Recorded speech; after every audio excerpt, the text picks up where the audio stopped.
Hello friends, welcome to my YouTube channel. आज हम लोग क्लास 10th मैथ्स का जो चैप्टर 1 है उसको करेंगे। ठीक है, चैप्टर 1 के फुल कॉन्सेप्ट को समझेंगे। इसमें टोटल आपको 7 टॉपिक जो है पढ़ना है।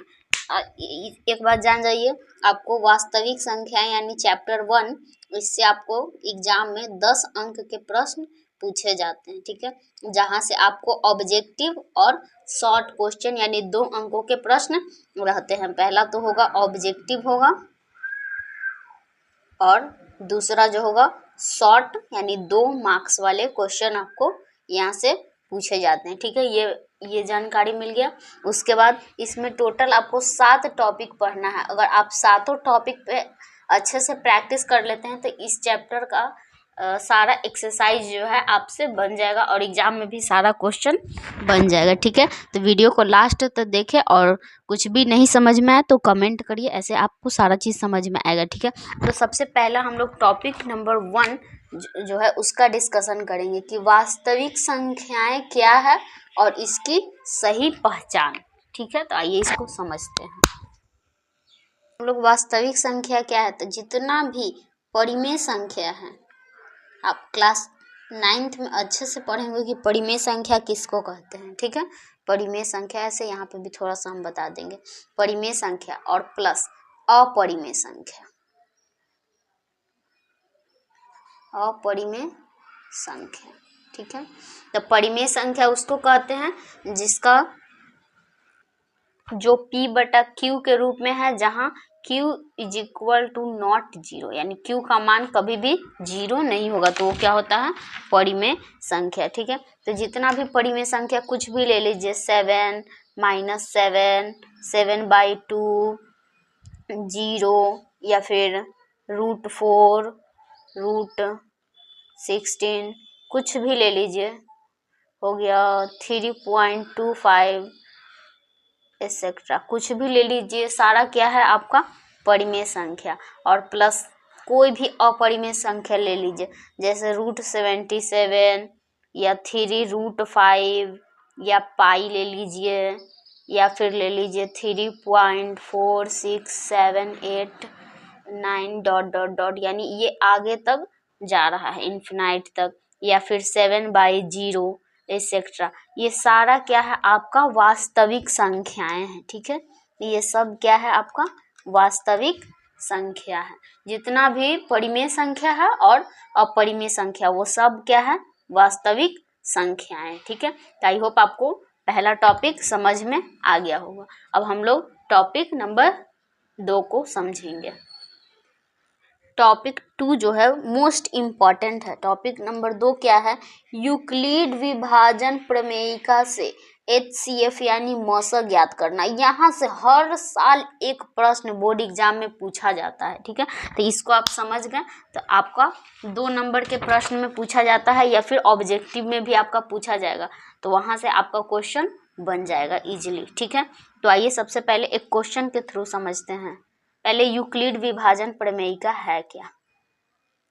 यूक्लिड विभाजन प्रमेयिका से मौसा ज्ञात करना है, यही हम लोग का टॉपिक है। तो ये आप क्लास 2 या 1-2 क्लास में आप पढ़े होंगे कि भाजक बराबर, जो भाज्य बराबर होता है भाजक इंटू भागफल प्लस शेषफल। ठीक है, यही फॉर्मूला होता है जिसको इसको हम लोग A से डिनोट करते हैं, इसको B से, और ये हो गया Q और ये R रिमाइंडर। ठीक है, तो यानी A = क्या होता है BQ + R, यही होता है यूक्लिड विभाजन प्रमेयिका का सूत्र। यहाँ पे आप समझिए, अगर A में किसी संख्या से भाग देना है B से, तो यहाँ का जो होता है ये हो गया आपका भाज्य, ये हो गया भाजक, और ये हो गया Q भागफल, और जो शेषफल है नीचे यहाँ पे आ गया ये शेषफल। ठीक है, यहाँ से आपको इजीली समझ में आ जाएगा कि हम क्या कहना चाह रहे हैं। ठीक है, तो ये समझ में आ गया, तो यही मेन कॉन्सेप्ट था। इस पे अब एक क्वेश्चन को डिस्कस करेंगे। यही हम लोग का क्वेश्चन है, ठीक है। देखिए इसको कैसे सॉल्व करेंगे, जिस तरीके से मैं आपको बता रही हूँ अगर आप उस तरीके से बनाते हैं तो एग्जामिनर आपको फुल मार्क्स देगा, ठीक है, इसका गारंटी है। तो सबसे पहले क्वेश्चन ऐसे ही आपको देगा कि 15 और 20 का यूक्लिड विभाजन एल्गोरिथम द्वारा HCF यानी मॉसक ज्ञात कीजिए, या फिर आप एल्गोरिथम कहे या परिमेय कहे, प्रमेय दोनों ही बराबर है, ठीक है। तो मान लीजिए जैसे ही ऐसा कहेगा, सबसे पहले लिखेंगे चूंकि यहाँ क्या है, जो 15 है वो छोटा है किससे, 20 से, इसीलिए यहाँ पर हल लिख दीजिए। बड़ा जो होता है उसको a मानते हैं, तो a इज इक्वल टू 20 और b इज इक्वल टू 15 लेकर यूक्लिड विभाजन प्रमेयिका से, इस लाइन को आपको लिखना पड़ेगा, यूक्लिड विभाजन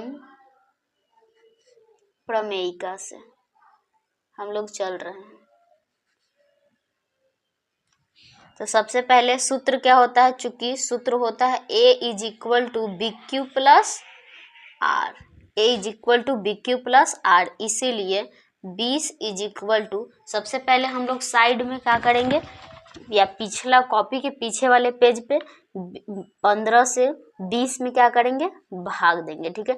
15 एकम 15, शेषफल कितना बचा, 5, यानी यहाँ पे 15 इंटू भागफल कितना है 1 प्लस शेषफल कितना आया 5। यहाँ पे चूंकि r नॉट इक्वल टू 0, जब तक r का मान 0 नहीं आता है इसी चीज को रिपीट करते जाएंगे। तो r is equal to not 0, इसीलिए पुनः प्रश्न से, ठीक है।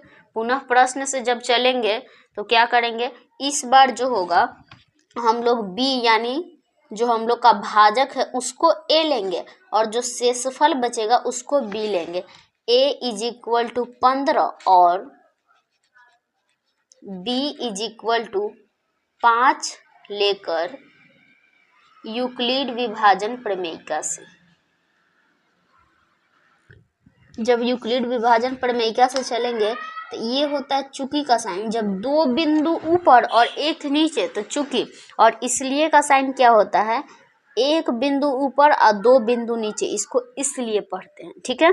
ये है चूंकि और ये है इसलिए, चूंकि a is equal to B Q plus R सूत्र होता है, तो यहाँ 15 इज इक्वल टू, तब 15 को भाग देना है, 5 से भाग देना है 15 में, 3 बार में 15 कट गया, शेषफल कितना आ गया 0, ठीक है।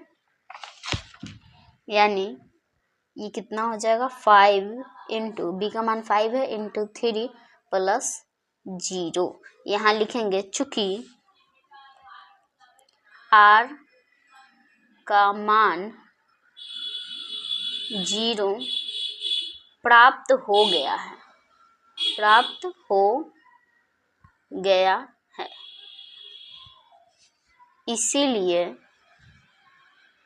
HCF या मॉसक जो होगा कितना का 15 और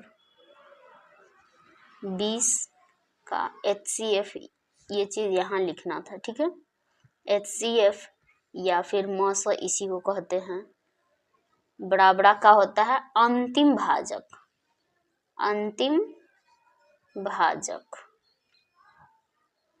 और अंतिम भाजक यहाँ क्या है 5, तो 5 जो है आंसर हो गया। आई होप आपको समझ में आ गया होगा। तो देखिए अब हम लोग का जो टॉपिक नंबर 2 था वो कंप्लीट हो गया। वीडियो लॉन्ग ना हो इसके कारण हम लोग टॉपिक नंबर 3, 4, 5, 6, 7 को अगले वीडियो में करेंगे, ठीक है। आई होप आपको समझ में आ गया हो। वीडियो अच्छी लगी हो तो वीडियो को लाइक करें। अगर आप चाहते हैं कि मैं आगे भी पूरा चैप्टर का कंसेप्ट दूं तो प्लीज़ कमेंट करिए। मिलते हैं नेक्स्ट वीडियो में। धन्यवाद।